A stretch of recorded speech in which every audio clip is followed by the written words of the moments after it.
इसके पास बेचने के लिए अपने कंपनी में हिस्सेदारी है। हिस्सा मतलब शेयर, उसके पास शेयर है और उसे पैसे की जरूरत है, तो वो उस शेयर को बेचने कहाँ जाएगा। लगाना महीने का 1000 रुपए ही है या 2000 है और आपने टेंशन बहुत सारा पाल लिया, बहुत सारे रिसर्च कर लिए, बहुत सारे एनालिसिस कर लिए।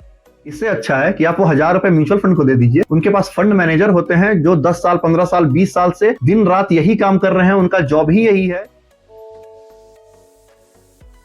नमस्कार दोस्तों, मेरे चैनल फी8 फाइनेंस एंड इंश्योरेंस में अनुराग तिवारी पर आपका फिर से स्वागत है। आज के वीडियो में हम ऐसे टॉपिक पर बात करने जा रहे हैं जिसके बारे में बहुत सारी गलतफहमियां बहुत सारे लोगों के मन में बैठी हुई है। बहुत सारे लोग इसे रातों रात एक राजा बनने का जरिया समझते हैं, तो कुछ लोग ऐसा समझते हैं कि ये एकदम सट्टे का बाजार है, जुआ है, यहाँ अगर हम गए तो हम डूब जाएंगे, हमारा सारा पैसा बर्बाद हो जाएगा। लेकिन जिस ऑप्शन के बारे में बात करने जा रहा हूँ उसके बारे में ये दोनों राय जो बने हुए हैं ये दोनों गलत है। मैं बात कर रहा हूँ शेयर मार्केट के बारे में। तो आज के इस वीडियो में हम शेयर मार्केट के दो सबसे इंपॉर्टेंट पहलू जो हैं, स्टॉक्स और म्यूचुअल फंड, इन दोनों के बारे में डिस्कस करेंगे। वीडियो स्टार्ट करने से पहले अगर आप चैनल पर नए हैं तो प्लीज चैनल को सब्सक्राइब कर दीजिए। वीडियो में बहुत सारे इन्फॉर्मेशन है तो बिना स्किप किए लास्ट तक देखिएगा, क्योंकि लास्ट में आप जानते हैं मैं एक बोनस टिप भी आपको जरूर देता हूं। तो चलिए बिना देर किए स्टार्ट करते हैं अपना आज का वीडियो। मान लीजिए एक कंपनी है, कंपनी ए। इस कंपनी को अपने बिजनेस को और एक्सपेंड करना है, इसे उसके लिए बहुत सारे पैसे की जरूरत है। सपोज एक फिगर एग्जांपल के लिए मान लेते हैं कि इस कंपनी को 10 करोड़ रुपए की जरूरत है, तो वो कंपनी क्या करेगी, अपने हिस्से को मार्केट में बेचने आएगी। जैसे किसी के पास अगर फलों का बगीचा है तो वो फल बेचने कहाँ जाएगा, फल के मार्केट में जाएगा। किसी के पास कपड़ों का बिजनेस है तो कपड़ा बेचने कहाँ जाएगा, कपड़ों के मार्केट में जाएगा। वैसे ही जिसके पास बेचने के लिए अपने कंपनी में हिस्सेदारी है, हिस्सा मतलब शेयर, उसके पास शेयर है और उसे पैसे की जरूरत है, तो वो उस शेयर को बेचने कहाँ जाएगा, शेयर मार्केट में। तो मान लेते हैं कंपनी ए जो है उसको 10 करोड़ रुपए चाहिए और वो अपने हिस्से को यानी अपने शेयर्स को लेकर के शेयर मार्केट में बेचने आई। तो अब शेयर मार्केट में उस कंपनी को स्टॉक बोला जाएगा। तो कंपनी ए अब ए स्टॉक है। अब 10 करोड़ रुपए तो उसे कोई एक इंसान दे नहीं सकता है, तो वो क्या करेगा, 10 करोड़ का अलग अलग छोटे छोटे हिस्सों में उसे बांट देगा। सपोज उसने 10 करोड़ के 1 लाख छोटे छोटे हिस्से कर दिए, तो अब उसके एक हिस्से का यानी एक शेयर का दाम हो गया 1000 रुपए। और चूंकि मार्केट में बहुत सारे लोग शेयर खरीदने के लिए बैठे हुए हैं, तो वो क्या करेंगे, वो एनालाइज करेंगे कि हाँ इस कंपनी में का शेयर मुझे खरीदना है या नहीं खरीदना है। लोगों को लगेगा कि हाँ ये अच्छा कंपनी है, तो लोग उसका 1000 रुपए में शेयर खरीद लेंगे। 10 करोड़ रुपए उस कंपनी को मिल गया। तो वो कंपनी जो थी, जो मार्केट में आई, वो स्टॉक कहलाई।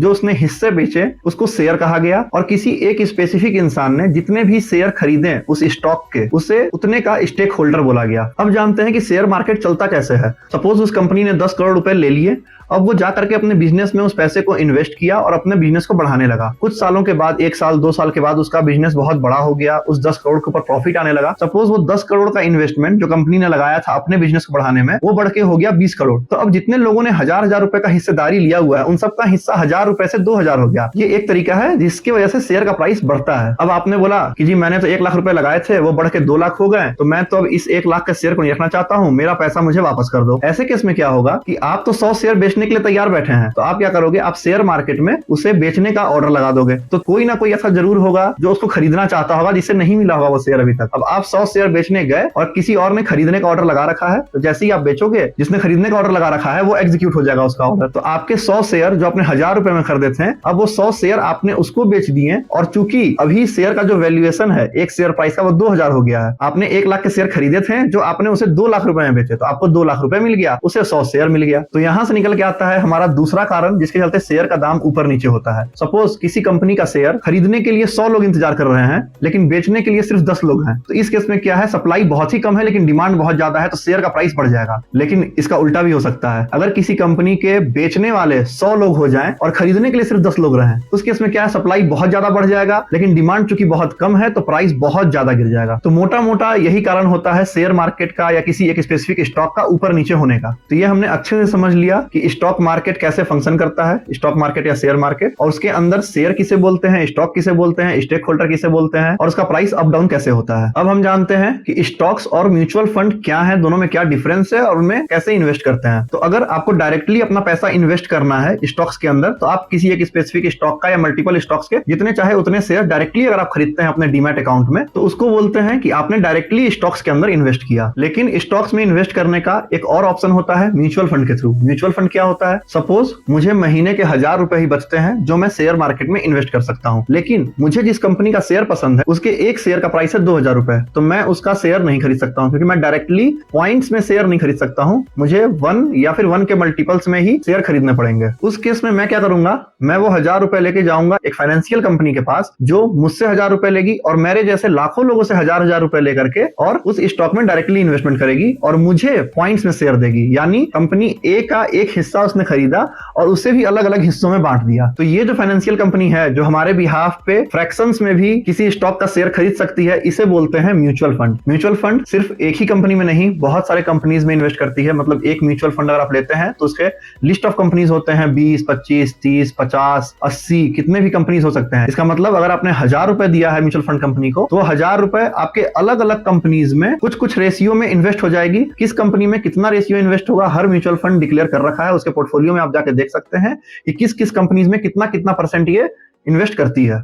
तो एक कारण तो ये हो गया मेरा म्यूचुअल फंड के पास जाने का। सेकंड कंडीशन, अगर मुझे महीने का 1000 रुपए ही इन्वेस्ट करना है और मैं डायरेक्टली स्टॉक्स में इन्वेस्ट करने गया, 1000 रुपए के आसपास भी आपको किसी ना किसी स्टॉक का एक शेयर मिल जाएगा। लेकिन अगर आप उसको बैठ करके एनालाइज करेंगे कि कौन सा कंपनी का शेयर अच्छा है, किसका प्रॉफिट अच्छा आने वाला है, किसका बिजनेस मॉडल अच्छा है, ये सब एनालाइज करेंगे आप महीने में और 1000 रुपए अपना इन्वेस्ट करेंगे। फिर नेक्स्ट मंथ आपको मालूम चलेगा कि नहीं, इस कंपनी से ज्यादा अच्छा कंपनी ये है, फिर आप 1000 रुपए उसमें इन्वेस्ट करेंगे। तो हर महीने बैठ करके आप एनालिसिस, रिसर्च और सब कुछ करते रहेंगे 1000 रुपए के लिए। यानी आपने लगाना महीने का 1000 रुपए ही है या 2000 है और आपने टेंशन बहुत सारा पाल लिया, बहुत सारे रिसर्च कर लिए, बहुत सारे एनालिसिस कर लिए, दिन रात लगा करके 1-2 स्टॉक खोज करके लाए जिसमें आपने डायरेक्टली इन्वेस्टमेंट किया और अच्छा रिटर्न ग्रो करने का कोशिश किया। हालांकि जो शेयर मार्केट में अच्छे से अच्छे इन्वेस्टर, बड़े बड़े इन्वेस्टर हुए हैं, जिन्होंने नाम कमाया है, पैसा कमाया है बहुत ज्यादा, वो सब year on year 20-25%, 30% maximum share market से पर ईयर निकाल पाए हैं। मैं ये मान के चलता हूं कि आपने जो पूरा रिसर्च एनालिसिस सब कुछ किया है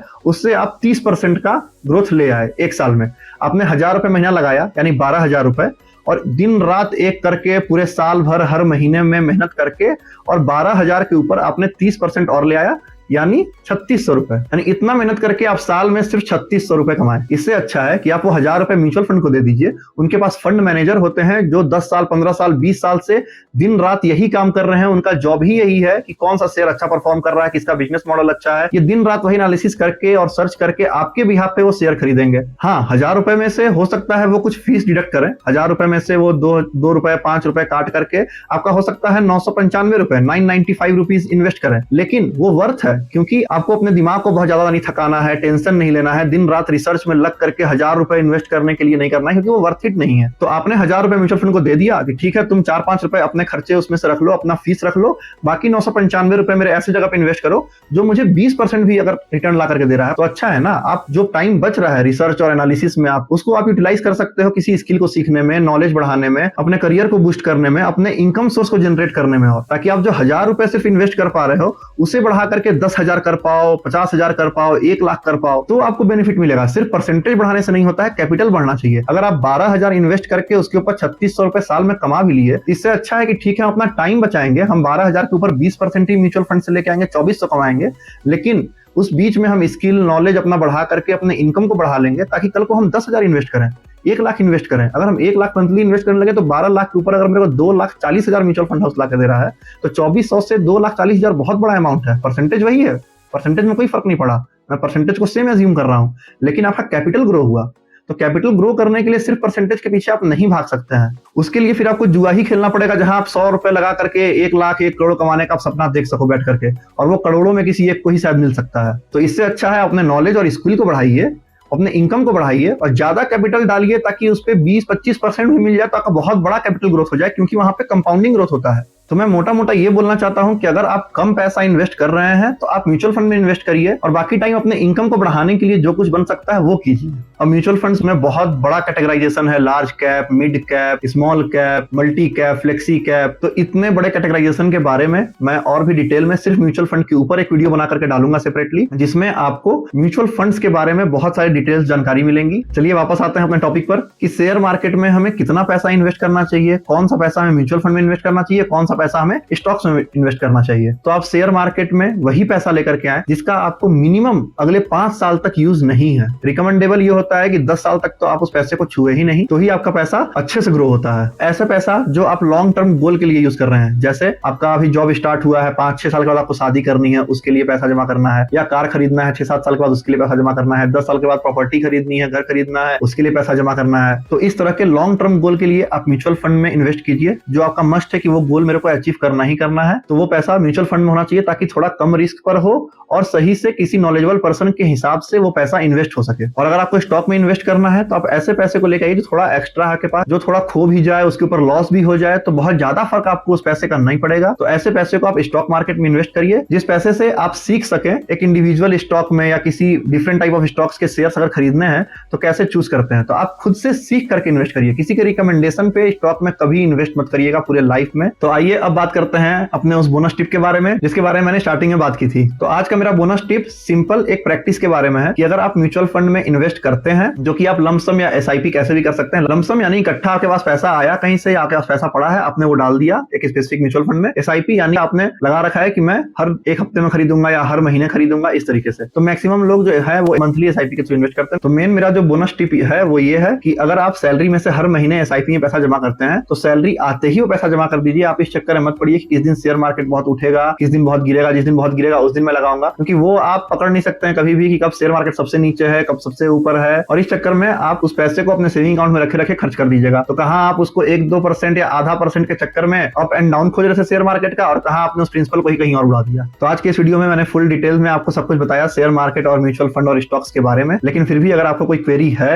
कोई भी डाउट है मन में, उसे अपने मन में मत रखिए, प्लीज कमेंट में जाके पूछिए ताकि मैं उसका वहीं पे आंसर करूं या नेक्स्ट जो भी वीडियो इससे रिलेटेड बनाऊं उसमें मैं आपके डाउट से रिलेटेड इन्फॉर्मेशन को डाल दूं। और साथ ही मैं बार बार बोलता हूं कि मेरे चैनल को सब्सक्राइब कर लीजिए ताकि इस तरह के सारे इन्फॉर्मेशनल वीडियो आप तक पहुंच सके और आप उसको देख करके अपने फाइनेंशियल डिसीजन अच्छे से ले सकें और यही चीज आपके फ्रेंड्स और रिलेटिव्स भी कर सके। इसलिए प्लीज मेरे वीडियो को सबके साथ शेयर करिए, वीडियो को लाइक करना बिल्कुल मत भूलिएगा। अभी के लिए चलता हूं, जल्द ही नए टॉपिक पर नया वीडियो लेके आऊंगा। तब तक के लिए सेफ रहिए, हेल्दी रहिए और बहुत ही खुश रहिए। जय हिंद, जय भारत।